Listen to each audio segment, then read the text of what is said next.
반갑습니다. 오늘이 10월 16일입니다.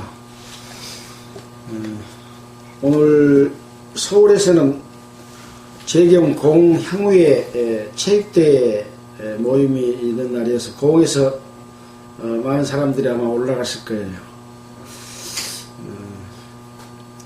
우리는 이 시간에도 하나님의 말씀을 공부하고 하나님의 뜻 가운데 살기 위해서 이렇게 함께 했습니다.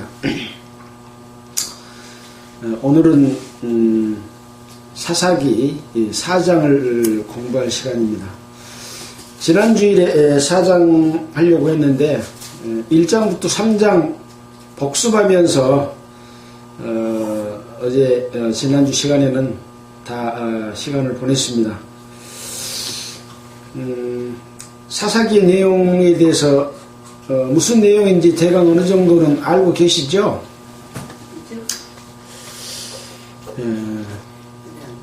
이스라엘 백성들은 애굽 땅에서 어린 양의 피로 구원함을 받고 홍해를 건너서 광야 40년을 거쳐서 가나안 땅에 들어가게 됩니다. 이 가나안 땅에 들어가는 것도 그냥 들어가는 것이 아니라 하나님이 함께 해주심으로 말미암아 가나안 땅에서 살고 있는 족속들을 진멸시키고 가나안 땅은 거룩한 땅이거든요. 또 거룩한 땅을 만들기로 계획하신 곳이기 때문에 거기에 살고 있는 하나님을 섬기지 않고 우상을 섬기고 죄를 짓는 족속들을 내어 쫓아서 진멸시키고 이스라엘 백성들을 그곳에 거하게 하고자 하는 것이 하나님의 뜻입니다. 하나님이 자기 백성 이스라엘이지만 이스라엘이 하나님의 백성이지만 하나님의 말씀대로 살지 않고 늘 잘못된 방식으로 하나님을 배반하고 우상을 섬기고 죄를 짓기 때문에 광야 생활을 시작하기 전에 십계명과 각종 계명들을 주셨고 이 모세에게 주신 이 계명을 잘 지키면 하나님이 함께 해주시고 그렇지 못하면 하나님이 함께 해주시지 않는 그런 것들을 가나안 땅을 점령하면서도 그것이 적용이 됐습니다. 이렇게 해서 가나안 땅에 이스라엘의 12 족속들이 들어가는데 모세는 가나안 땅에 들어가지 못하고 죽었습니다. 또 출애굽했던 이스라엘 백성들은 하나님의 명령을 따르지 않고 죄를 지음으로 말미암아 또 하나님을 믿지 않음으로 말미암아 여호수아와 갈렙 외에 출애굽한 모든 이스라엘 백성들은 다 광야에서 죽었습니다. 가나안 땅에 못 들어갔습니다. 여호수아와 갈렙은 왜 들어갔습니까? 끝까지 하나님의 능력에 의지했기 때문에 들어갈 수가 있었던 거죠. 마찬가지로 이제 이스라엘 백성들이 가나안 땅에 들어가는데 여호수아가 이스라엘 백성들을 이끌고 들어가서 점령을 점점 해 들어갑니다. 여호수아가 죽을 때까지 이 가나안 땅을 전체를 점령한 게 아니었습니다. 남겨둔 족속들이 있었다 그랬죠. 그래서 그런 내용들을 우리가 여호수아까지 공부를 했습니다. 사사기에 들어서서도 사사기 3장 1절로 6절에 보면 가나안 땅에 남겨둔 사람들에 대한 내용이 기록이 되어 있습니다. 여호와께서 가나안 전쟁을 알지 못한 이스라엘을 시험하려 하시며 이스라엘 자손의 세대 중에 아직 전쟁을 알지 못하는 자에게 그것을 가르쳐 알게 하려 하사 남겨두신 열국이라고 말하고 있습니다. 광야 생활, 또 애굽 생활, 또 가장 가깝기는 이제 가나안 땅을 점령하는 데 있어서 전쟁을 알지 못한 이스라엘 자손이 계속 나오잖아요. 그래서 그들에게 알게 하기 위해서 남겨둔 열국이 있다라고 하는 거죠. 그들은 바로 블레셋 5방백과 가나안 모든 사람과 시돈 사람과 바알 헤르몬 산에부터 하맛 어구까지 레바논 산에 거하는 히윗 사람들이라. 왜 이 사람들을 남겨뒀다 그랬습니까? 2장 22절에 보면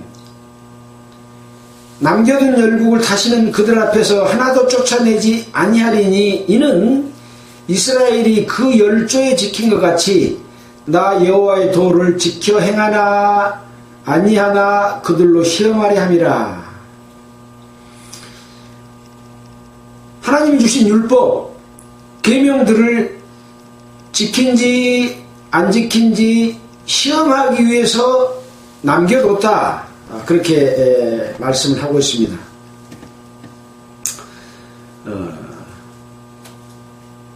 이 남겨둔 백성은 마치 이런 것과 같은 거죠. 우리가 예수 그리스도로 말미암아 구원을 받았지만 우리 육신을 가지고 있기 때문에 우리 육신 가운데는 하나님의 성령으로 다 정복이 돼서 온전히 주님께 드려져야 할 텐데 우리 육신 가운데는 하나님을 대적하는 요소들이 많이 남아있죠. 구원받으면 그 구원받은 순간에는 나의 모든 것을 들여서 이제 죄 안 짓고 하나님의 뜻대로 살겠습니다. 그렇게 각오를 하는데 살아가면서 또 세상 것이 나를 유혹하고 또 하나님을 섬기는 예배 방법이 잘못된 종교 집단들이 가르치는 내용들을 또 그것을 따르게 되고 이렇게 범죄를 한 것과 마찬가지죠. 내 안에도 하나님을 거역하는 따르지 않는 요소들이 있는 것과 마찬가지로 이스라엘 백성들이 가나안 땅에 들어갔지만 이스라엘 백성들이 하나님이 주신 계명과 율법을 지키냐 안 지키냐 시험하기 위해서 남겨뒀다고 했습니다. 이런 시험을 이스라엘 백성들이 잘 통과해야 되겠죠. 그래야 가나안 땅에서 축복받고 살잖아요. 우리는 민수기 신명기를 통해서 복받을 사람은 어떤 사람이고 저주받을 사람은 어떤 사람이다 하는 것도 배웠잖아요. 복받을 사람은 어떤 사람입니까? 하나님의 율례와 계명대로 사는 사람은 복을 받았고 하나님의 율례와 계명을 지키지 않는 자는 저주를 받았습니다. 이 율례와 계명이 무엇이냐를 아는 것이 가장 중요한 것입니다. 내가 하나님을 잘 공경한다고 하지만 내가 공경한다고 하는 것이 하나님이 주신 방법이 아니면 하나님은 기뻐하시지 않거든요. 자, 이런 과정 가운데서 우리는 이스라엘을 통해서 우리 자신이 무엇을 하나님의 뜻대로 행해야 될 것인가라는 것들을 배우게 됩니다. 자, 이렇게 해서 이제 이스라엘 백성들이 남겨진 백성들로 말미암아 시험을 당합니다. 3장 4절에 보면 남겨두신 이 열국으로 이스라엘을 시험하사 여호와께서 모세로 그들의 열조에게 명하신 명령들을 청종하나 알고자 하셨더라. 이스라엘 자손들은 마침내 가나안 사람과 헷 사람과 아모리 사람과 브리스 사람과 히 사람과 여부수 사람 사이에 거하여 아직 남겨진 백성들이 있잖아요. 우리 속에 아직 남아진 내 안에 내 맘대로 하고 싶어하는, 내 뜻대로 내 생각대로 하고 싶어하는 것들이 남아 있잖아요. 그하여 그들의 딸들을 취하여 아내를 삼으며, 남아있는 족속들의 딸들을 취해서 아내를 삼고, 또 자기 딸을 그들의 아내에게 주어서 사돈을 삼고, 또 어쨌냐, 그들의 신을 섬겼더라 그랬습니다. 우리는 예수 그리스도 피로 구원받았지만 하나님의 뜻을 따르지 않고 나의 생각과 나의 욕심과 우상을 섬김으로 말미암아 죄를 짓게 됩니다. 우상 섬기는 것이 절에 가서 불공 드리고 또 뭐 돌무더기 앞에서 절하고 그런 것만 우상 섬기는 게 아니죠. 뭐 우상 섬기는 겁니까? 욕심을 낸 것이 우상 섬기는 겁니다. 하나님보다 더 사랑하는 모든 것은 다 우상 섬기는 거죠. 그래서 구원받은 하나님의 자녀들도 이 우상을 섬기는 것이 뭔지를 구분하지 못하는 경우들이 많습니다. 우리가 구원받지 못했을 때는 어디가 있었습니까?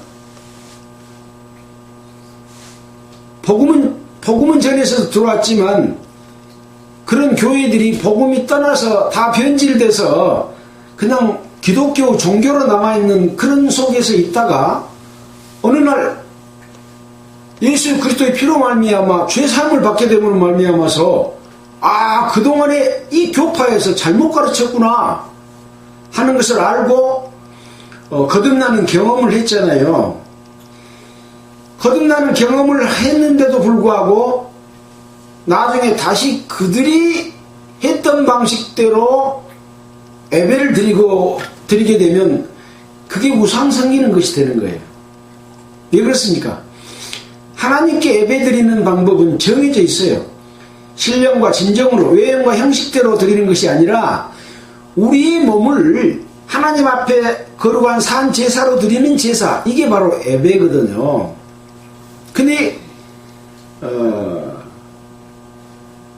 일반 변질된 기독교는 어떤 예배의 틀을 딱 갖춰놓고 그 교파와 교리를 만들어서 그 방법대로 예배를 드립니다. 조직으로 통치하고 또 돈을 많이 내게 해가지고 큰 예배당을 짓고 또 거룩하게 한다고 성전을 예배당을 성전이라고 하고 꾸미고 또 멋진 성가대를 만들어서 찬송을 드립니다. 근데 하나님 이런 걸 좋아하실까요? 하나님 이런 걸 싫어하세요. 하나님께 드리는 예배와 제사는 그런 것이 아닌 거죠. 하나님은요, 능력이 없어서 복음을 못 전하는 것도 아니고 돈이 없어서 예배당 못 진 것도 아닙니다. 예배당 자체를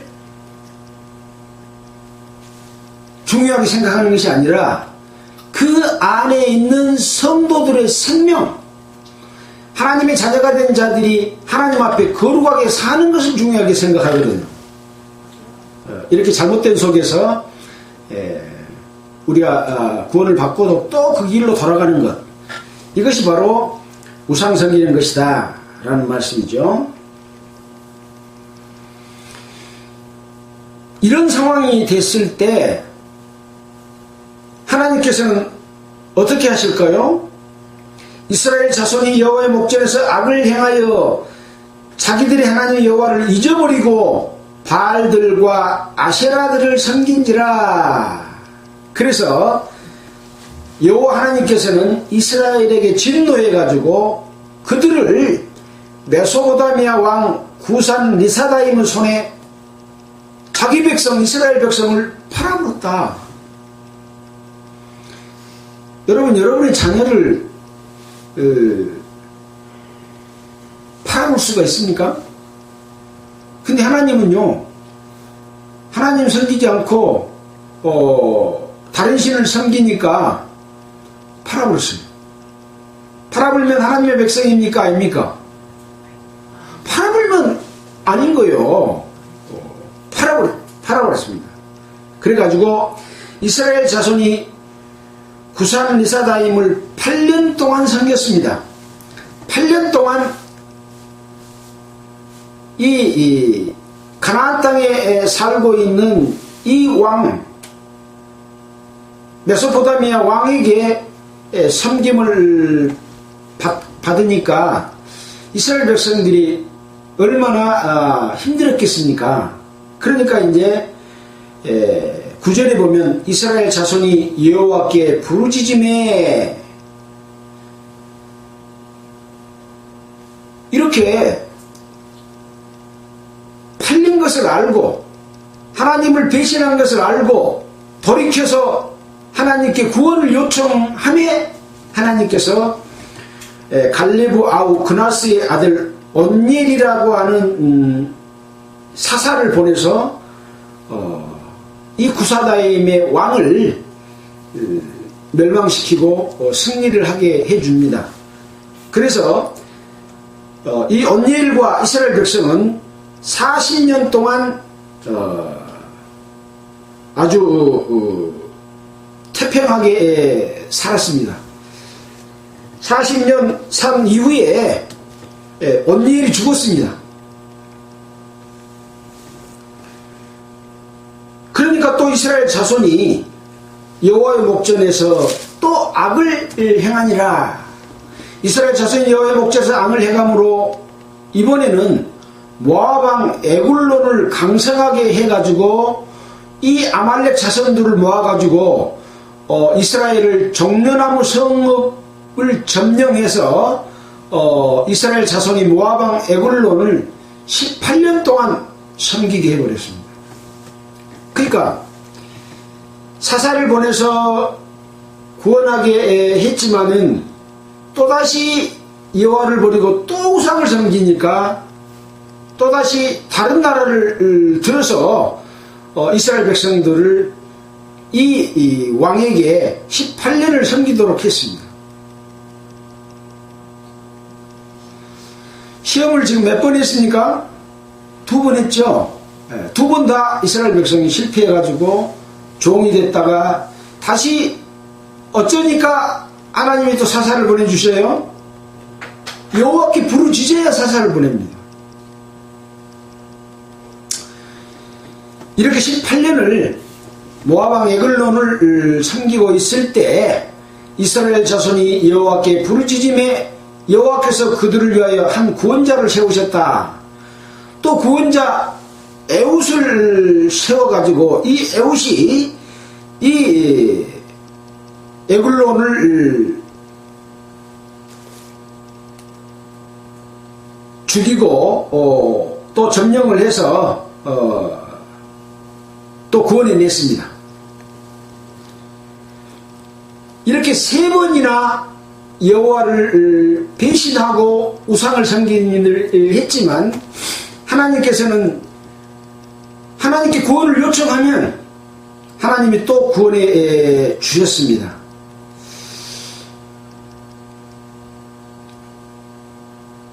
성도들이 하나님을 공경하지 않고 잘못된 방법으로 예배를 드리고 다른 것을 섬겼을 때 돌이켜 하나님께 구하면 하나님이 살 길을 주십니다. 구하지 않으면 그냥 그 종살이를 하도록 그냥 놔두시는 거죠. 그동안의 기독교 역사는 성령의 역사로 말미암아 구원받는 사람이 일어나고 구원받는 사람이 일어나고 일정 기간이 지나면 그 구원받은 성도들을 이용해서 자기 배를 불리는 거짓 목사들이 일어나가지고 교회들을 통치하고 다스리면서 끌고 갑니다. 이 지구상의 교회가 얼마나 많은 기독교의 종파가 있습니까? 뭐 침례교, 장로교, 감리교, 성결교 이루 말할 수 없는 종파들이 있잖아요. 그 종파들이 예수 그리스도의 복음을 전해질 때는 성령의 역사로서 전해졌지만 시간이 지나니까 껍데기만 남고 성령의 역사가 사라져버리는 이런 교회로 변질됐잖아요. 근데 그 변질된 속에서 이 잘못된 것을 알고 하나님께 구하면 하나님께서는 그 사람을 이끌어내서 이것으로부터 보호해주는 그런 역사를 반복하고 있다라고 하는 거죠. 또 31절에 보면 삼갈이 사사로 있을 때는 소모는 막대기로 블레셋 사람 600명을 죽여서 또 이스라엘 백성들을 구원해 줬습니다.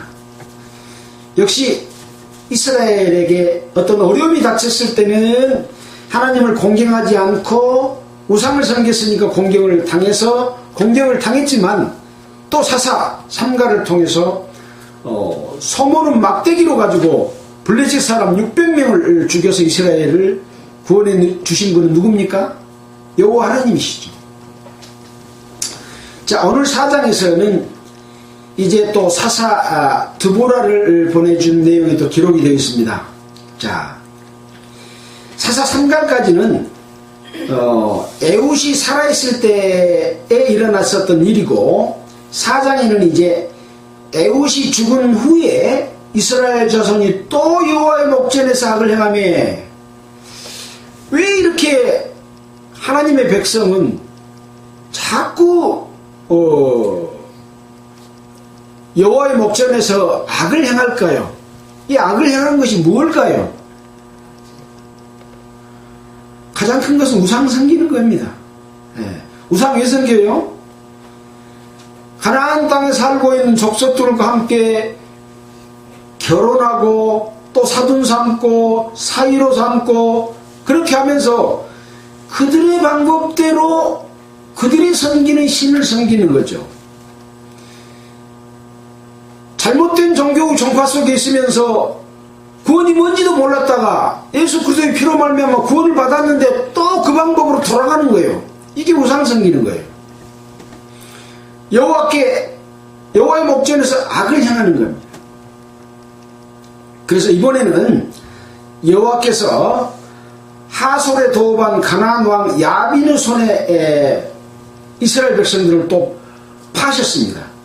파셔서 그 군대 장관인 이방 하로셋에 거하는 시스라 이 장관이 야빈 왕의 군대 장관으로서 이제 이스라엘 백성들을 멸망시키는 거죠. 그래서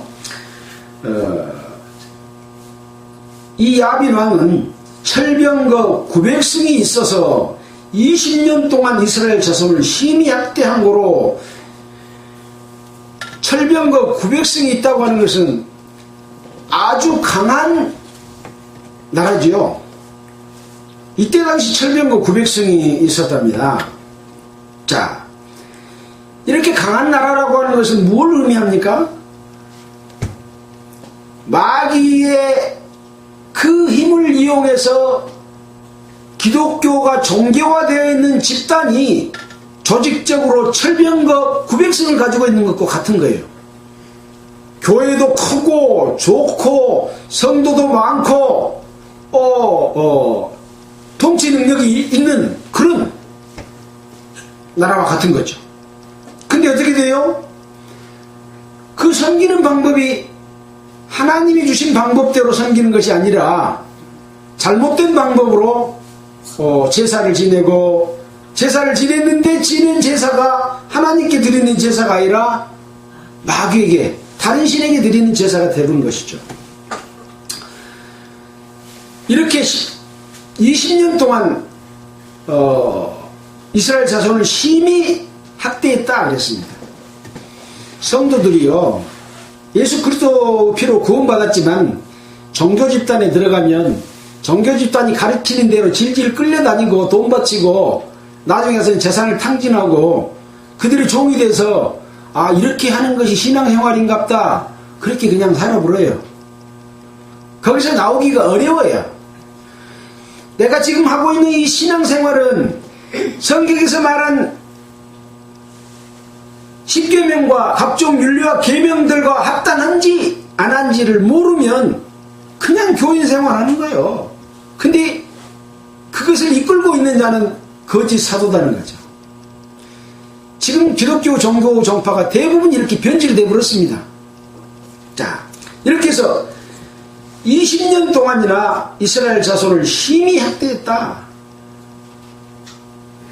이때는 외형적인 학대였을지 모르지만 지금은요, 외형적인 학대가 아니라 속으로는 엄청 성도들 위한 것처럼 하면서 하기 때문에 학대한지도 몰라 그래요. 자, 이스라엘 백성들은 이 학대를 당하면서 여호와께 부르짖었더라. 지금 여호와께 몇 번 부르짖었어요 지금? 한 번, 두 번, 세 번은 부르짖은 내용이 지금 삼갈 때는 없었잖아요. 또 한 번 부르짖어서 세 번 여호와께 부르짖게 됩니다. 자, 그때 랍비도스의 아내 여선지 드보라가 이스라엘의 사사가 되었다. 이번에는 이제 하나님이 여선지자 드보라를 사사로 보내주십니다.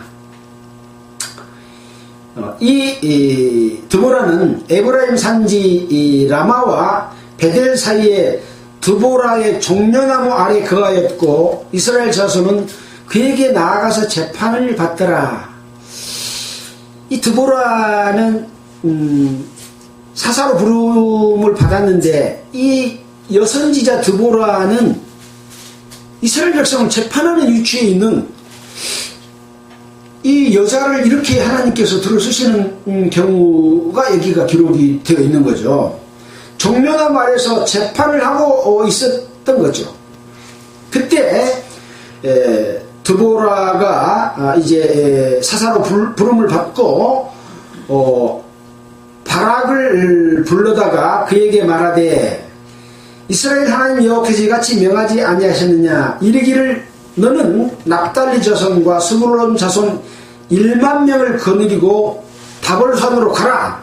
내가 야빈의 군대 장관 시스라와 그 병거들과 그 무리를 기송강으로 이끌어 너에게 이르게 하고 그를 네 손에 붙이리라. 이렇게 말을 했습니다. 그러니까 이 드보라가 한 말은 하나님께서 드보라와 사사를 통해서 바락에게 이 납달리 자손과 스불론 자손 1만 명을 거느리고 다볼산으로 가면 내가 야벤의 군대장관 시세라와 병거들과 무리들을 기송강으로 끌어내리게 해가지고 거기서 네 손에 붙여주겠다 라고 이렇게 말을 했습니다. 근데 바락이 예 하고 그렇게 했으면 좋을 텐데 바락이 뭐라고 했냐면 당신이 나와 함께 가면 내가 가려니와 당신이 나와 함께 가지 아니하면 나는 가지 않겠습니다. 이렇게 말했어요. 어떻게 보면 참 겸손해서 좋잖아요. 나는 능력이 없으니까 여선지자 드보라와 함께 가면 가고 그렇지 않으면 못 가겠습니다. 라고 말을 했어요. 자, 그러니까 뭐라고 했을까요?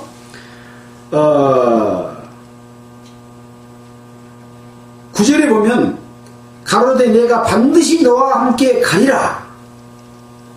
그렇게 말하니까 반드시 너와 함께 가겠다. 근데 뭐냐? 네가 이제 가는 일로는 영광을 얻지 못하리니 이는 왜 그러냐? 여호와께서 시세라를 여인이 손에 파실 것이니라 하고 드보라가 일어나 바락과 함께 게데스로 가니라. 그러니까 바락은 군대를 데리고 1만 명을 데리고 시스라와 함께 전쟁을 치르러 갔지만 영광은 누구 것이 됐습니까? 여선지시 드보라 것이 됐다 이런 이야기입니다. 그래서 어떤 일이 주어졌을 때 하나님의 뜻에 의해서 어떤 일이 결정되고 명령이 떨어지면 예 하고 가야 되는 거죠. 누구를 믿고? 하나님을 믿고 가야 되는 거죠. 근데 시스라를 통해서 드보라를 통해서 이렇게 말을 해줬지만 이 바락은 하나님을 믿는가 아니라 드보라를 믿고 하다 보니까 영광이 이 가는 일로 인해서 영광을 얻지 못하리라 라고 하는 우리가 교훈을 얻을 수가 있습니다. 그래서 모든 하나님의 일은 하나님을 믿고 나아갈 때만이 영광이 자기 것이 된다 라고 하는 것이죠. 회피해서는 안 된다는 거죠. 자, 이렇게 해서 이제 게데스로 갑니다. 그래서 바락이 스불론과 납달리를 게데스로 부르니 1만인이 그를 따라 올라가고 드보라도 그와 함께 올라가니라. 그래서 이제 다볼산으로 1만 명을 데리고 올라갑니다. 이때 이제 모세의 장인인 호밥의 자손 중 모세의 장인 이들인데 호밥이라고도 부른가 봐요. 호밥의 자손 중 겐 사람 헤벨이 자기 족속을 떠나서 게데스 가까운 시아난님 상수리 나무 곁에 이르러 장막을 치고 있었다 라고 이렇게 기록을 하고 있습니다. 자, 이런 상황 가운데서 이제 바락이 다볼산에 오른 것을 혹이 시스라에게 고함해. 이 혹이라고 하는 것은 어떤 알지 못하는 사람이 이제 바락이 다볼산으로 군대 10,000명을 데리고 올라갔다 하고 이제 시스라 장관, 그러니까 야빈의 그 장관인 시스라에게 이것을 알려줬습니다. 그러니까 이 시스라 장군이 모든 병거 곧 철병거 900승과 자기와 함께 있는 온 군사를 이방 헤로셋에서부터 기송강으로 모은지라. 아까 여선지 드보라가 기송강으로 끌어들여서 거기서 네 손에 붙이겠다라고 말했던 기송강으로 지금 옵니다. 그러니까 드볼산은 높은 곳이고 기송강은 낮은 곳이죠. 예. 그래서 이 시스라 장관이 철병구 900승과 군대 10,000명을 10,000명이란 온 군사를 끌고 기송강으로 모았습니다. 이때 드보라가 바락에게 이르기를 일어나라. 이는 여호와께서 시스라를 내 손에 붙이신 날이다. 아까 붙이겠다고 한 날이 바로 지금이다. 여호와께서 너희 앞서 행하지 아니하시느냐. 이에 이제 바락이 10,000명을 거느리고 다볼산에서 내려가니 어디로 내려갑니까? 이 강으로 내려가죠. 기선강으로 이제 시스라 군대가 있는 기선강으로 내려갑니다. 내려가니 15절입니다. 여호와께서 바락 앞에서 시스라와 그 모든 병거와 그 온 군대를 칼날로 쳐서 패하게 하심에, 물론 내려가서 싸워서 패했겠죠. 그러나 패하게 하시는 분은 누굽니까? 여호와께서 이 시스라의 그 병거 900승이 있는 이 군대들을 피하게 하십니다.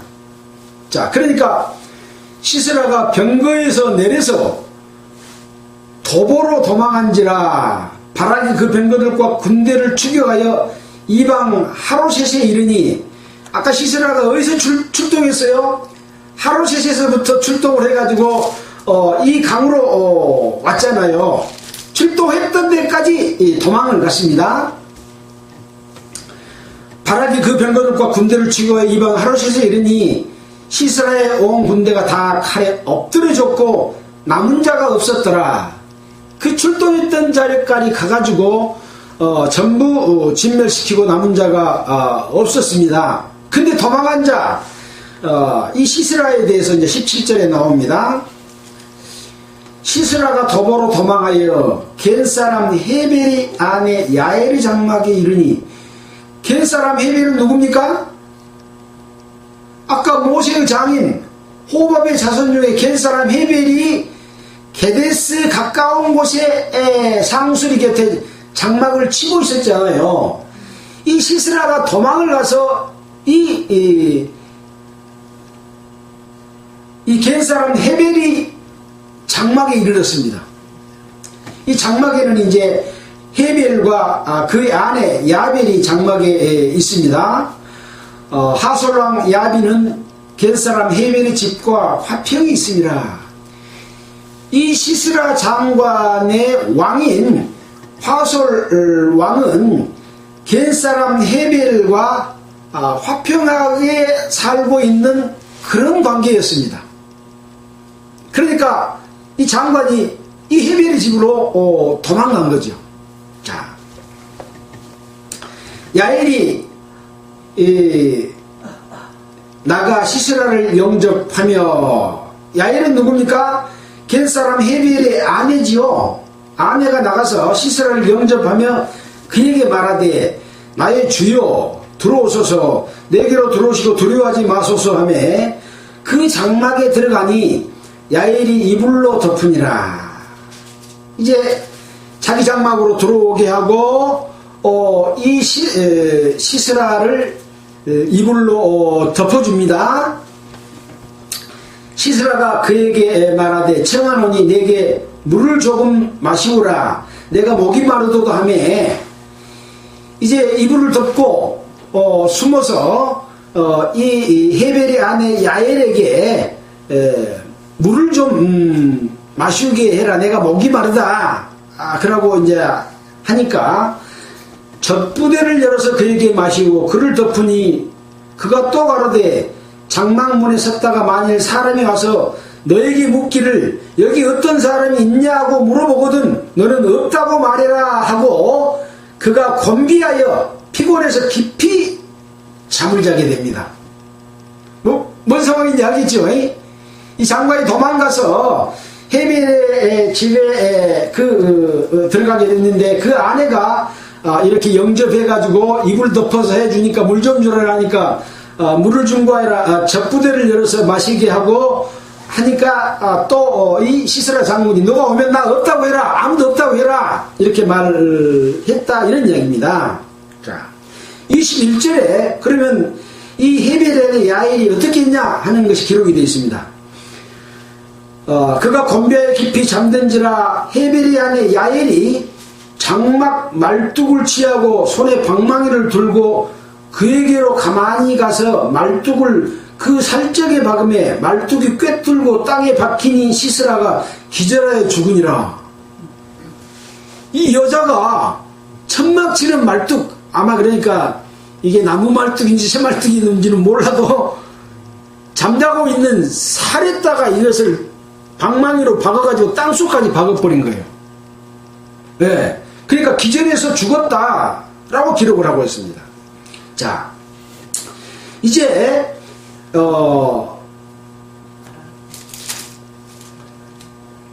여선지 드보라가 보낸 바락이 시스라를 따를 때 야엘이 나가서 그를 맞아 가로되 이제 야엘이 이제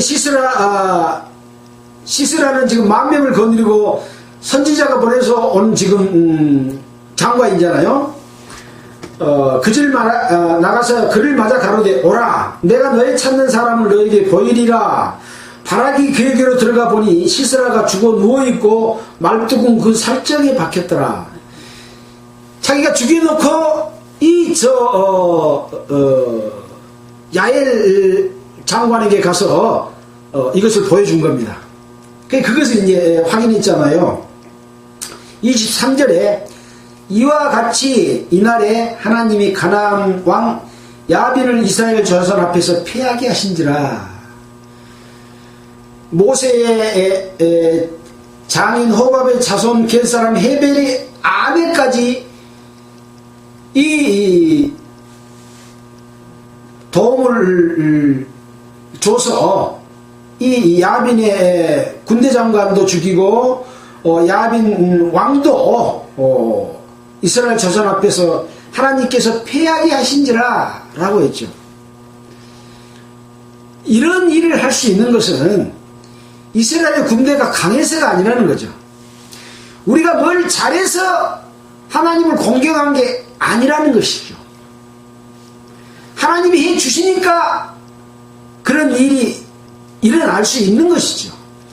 내가 전도를 많이 해서 많은 사람의 성도가 생겼다, 그러니 내가 전도했다 라고 하는 것이 아니라는 것이죠. 누가 하신 것이에요? 하나님께서 성령의 역사를 통해서 해주신 것인데 누가 영광을 받아요? 사람이 영광을 받고 사람이 주인이 되고 사람이 교주가 돼가지고 성도들을 통치하고 다스리고 자기 배를 불리는 일이 있어서는 안 되는 거죠. 자, 그래서 이와 같이 이날에 하나님이 가나안 왕 야빈을 이스라엘 자손 앞에서 패하게 하신지라. 패하게 하신 분은 하나님이고 이기게 하신 분도, 이스라엘이 이기게 하신 분도 하나님인 거예요. 기독교가 전 세계에 퍼졌지만 사람이 자기가 한 것이 아니라 하나님의 역사로서 이 일을 이루고 가고 계시는데, 자기가 그것을 이용해서 자기 유익으로 삼으면은 마귀를 섬기는 것과 같은 것이죠.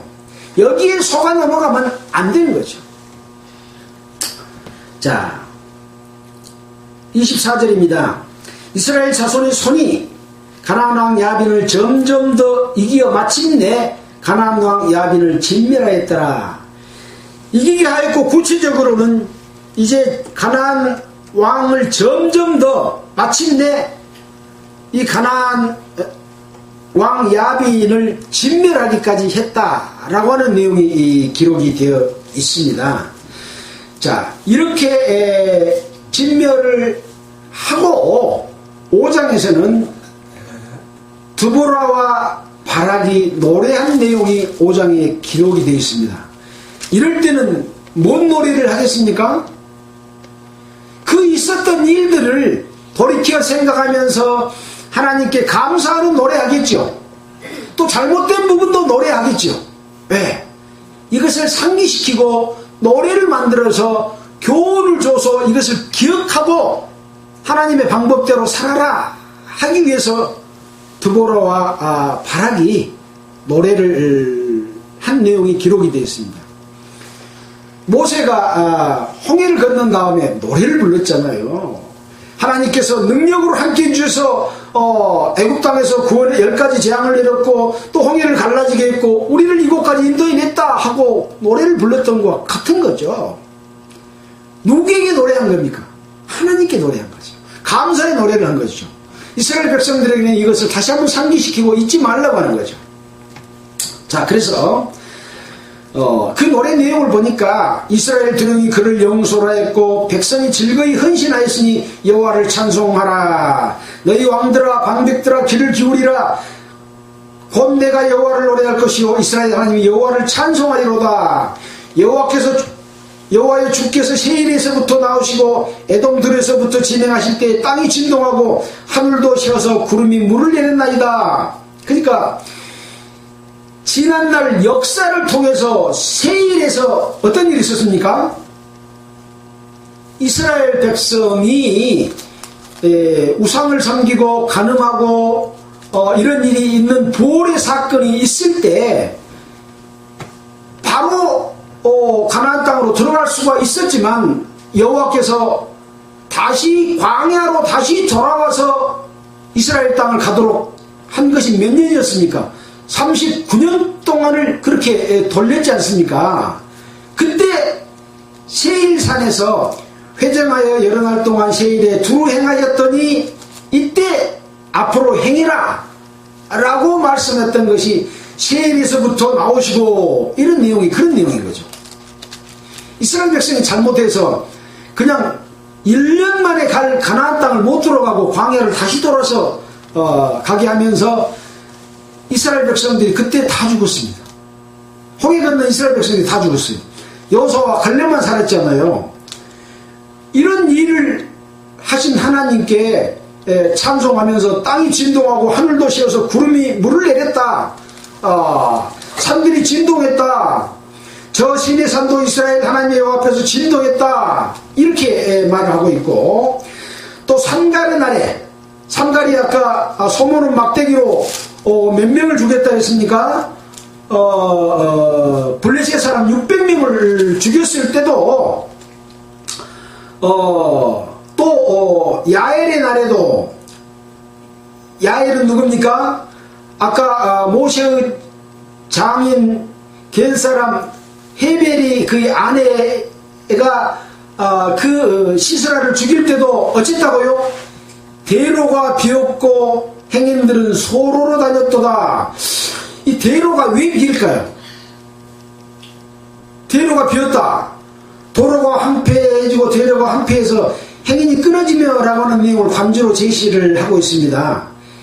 대로로 다닐 수 없게 하고 행인들은 소로로 다녔다. 어떤 기회를 제공해서 죽일 수 있는, 승리할 수 있는 길을 만들었다 라고 하는 그런 내용으로 생각할 수가 있습니다.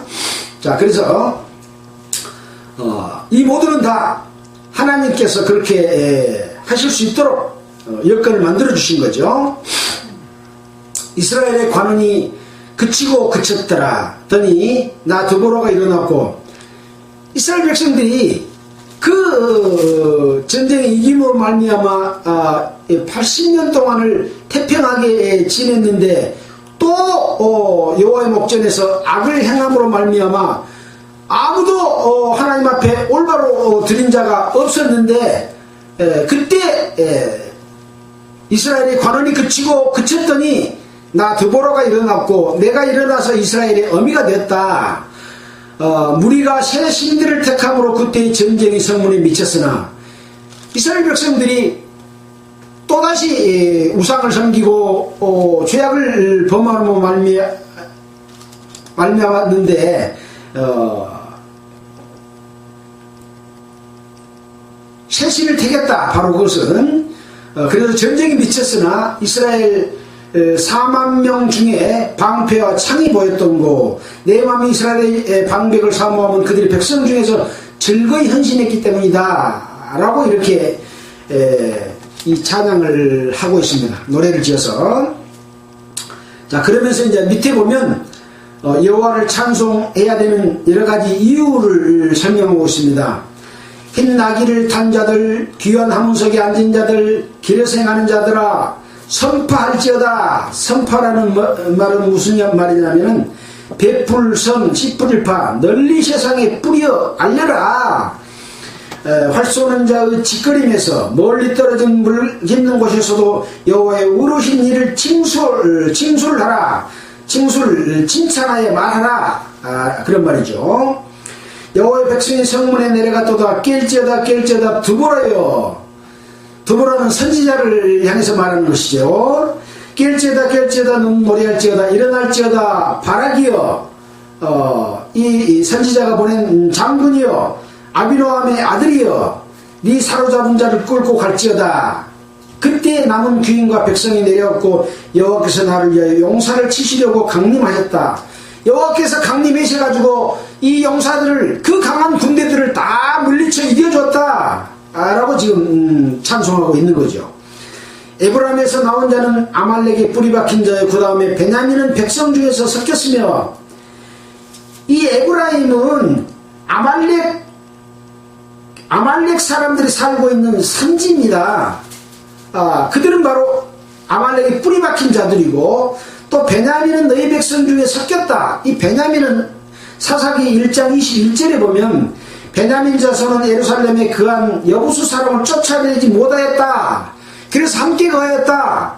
이렇게 섞인 자들이 됐다. 이런 얘기죠. 마길에서는 다스리는 자들이 내려왔고 수블린에서는 대장군의 지팡이를 잡은 자가 내려왔도다.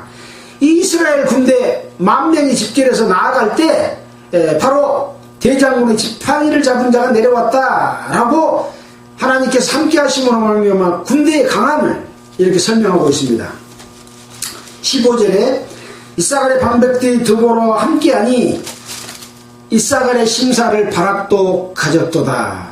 그 발을 쫓아 골짜기로 달려 내려가니 루벤 시내가에 큰 결심이 있었도다. 이렇게 이제 전쟁에서 이기는 과정과 내용들을 쭉 설명하면서 하나님께 감사하고 찬송하고 어떻게 해서 이렇게 이기겠다 하는 내용들을 구체적인 부분까지 이렇게 드러내서 하나님께 감사하는 그런 내용들을 기록을 해놨습니다. 그 밑에도 마찬가지입니다. 자, 여기 21절부터 한번 볼까요? 20절부터 볼까요? 별들이 하늘에서부터 싸우되 그 다니는 길에서 시스라와 싸웠도다. 별들이 싸워줬다.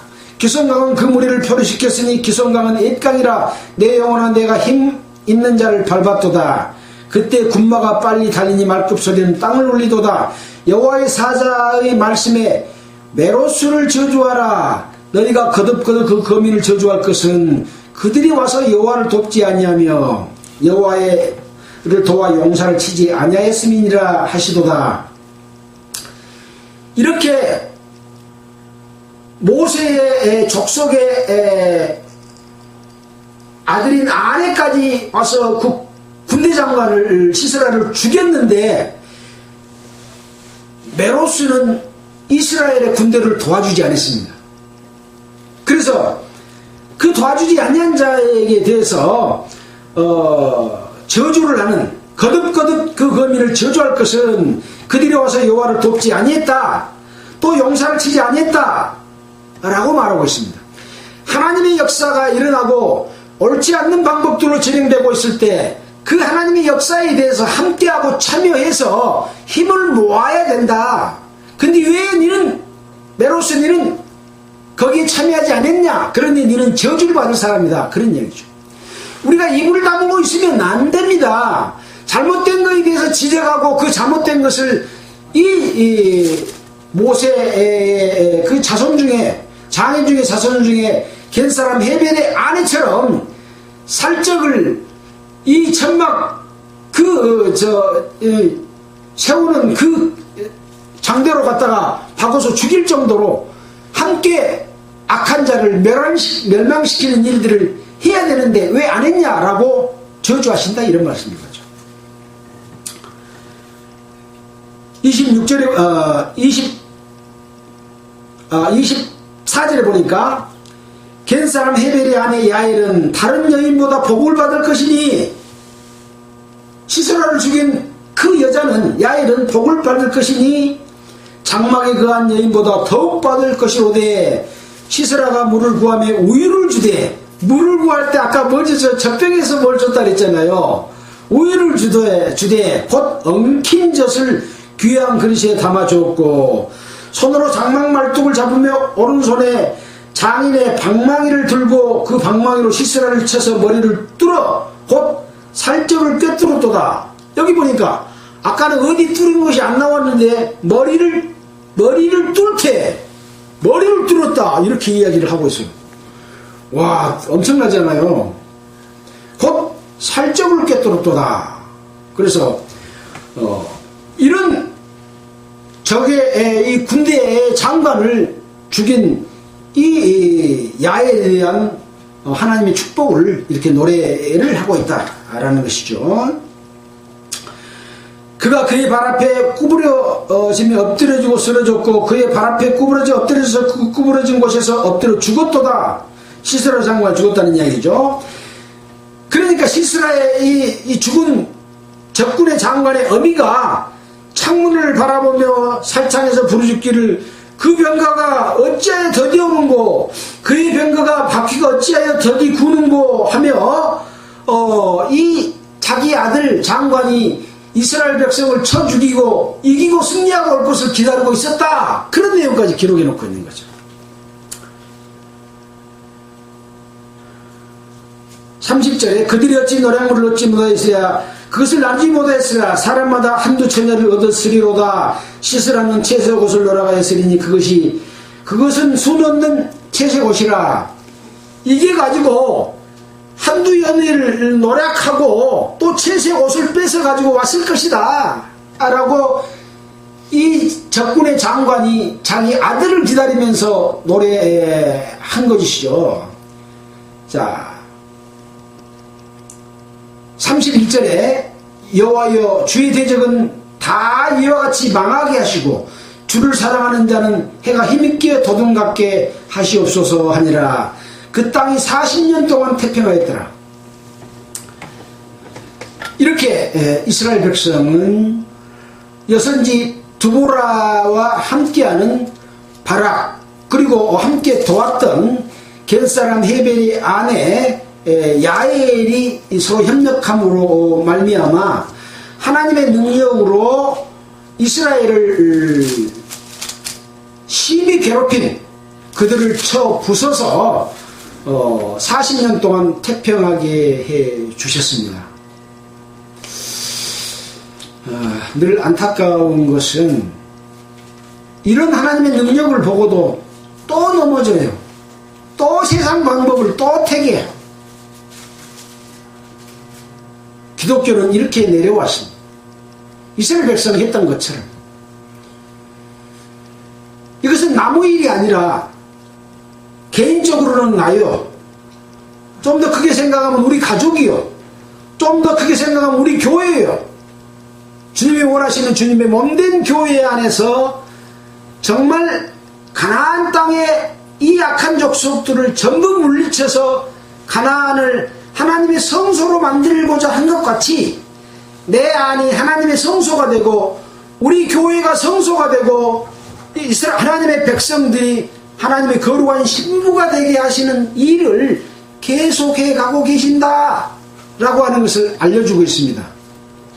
계속 성도들이 성공하면 좋을 텐데 실패한 사람이 더 많아요. 성공한 사람은 많아요, 적어요? 적어요. 여러분은 성공한 사람이 들어가시겠습니까? 실패한, 쫓겨나고 죽임을 당하는 하나님의 백성이 되겠습니까? 이것은 우리하고 관계없어. 다 그건 구약성의 일이야. 이렇게 생각해버리면 이거 아무 필요 없어요. 네. 그때 하나님이나 지금 하나님이나 구약 성경을 통해서 이스라엘 자기 백성에게 하신 일을 우리가 교훈 삼으면 하나님의 백성인 교회 성도들이 어떻게 살아야 될 것을 가르치는 내용이라니까요. 이건 100번 1000번 말해도 틀림없습니다. 성경을 통해서 다시 한번 내가 정말 올바른 신앙 생활하는지 잘못된 방법으로 하나님을 섬기고 있는지 일깨우고 잘못된 것을 알고 왜 내가 그동안에 이 악한 세력의 종이 돼서 내가 그들의 이용물이 되고 있었구나. 심한 억압과 핍박을 받고 고난의 삶을 살았구나. 나는 이제 잘못된 삶을 살았으니 하나님 아버지시여 나를 도와서 나를 그곳에서 건져주십시오. 승리하게 해주십시오. 라고 기도해야 될 겁니다. 마치겠습니다. 하나님 아버지 감사합니다.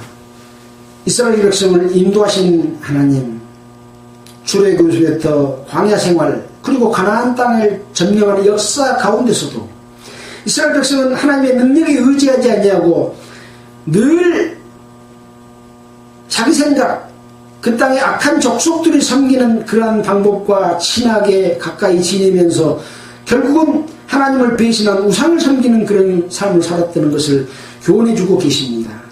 이것을 바로 보고 그 악함에서 벗어나서 하나님께 구해서 승리하는 우리가 될 수 있도록, 저와 여러분이 될 수 있도록 주님 인도해 주시옵소서. 이 모든 말씀을 우리를 보내주신 예수님 이름으로 기도드렸습니다. 찬송가는 488장 하겠습니다.